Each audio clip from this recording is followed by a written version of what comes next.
पुण्यात गेल्या काही दिवसांमध्ये हत्या, कोयत्याने दहशत पसरवणं, गाड्या फोडणं, खून करणं अशा अनेक घटना मोठ्या प्रमाणावर घडताना दिसत आहेत. असं असतानाच अनैतिक संबंधातून पुणे महानगरपालिकेतील एका कंत्राटी कर्मचारी तरुणावर कोयत्याने हल्ला केल्याची घटना कोथरूडमधील शास्त्रीनगर परिसरात घडली.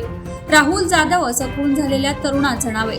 राहुल जाधव हा पुणे महापालिकेत कंत्राटी पद्धतीवर सफाई विभागात पर्यवेक्षक म्हणून काम करत होता. त्याची एका संशयित आरोपीच्या आईशी ओळख झाली आणि नंतर दोघांमध्ये प्रेम संबंध जुळले होते.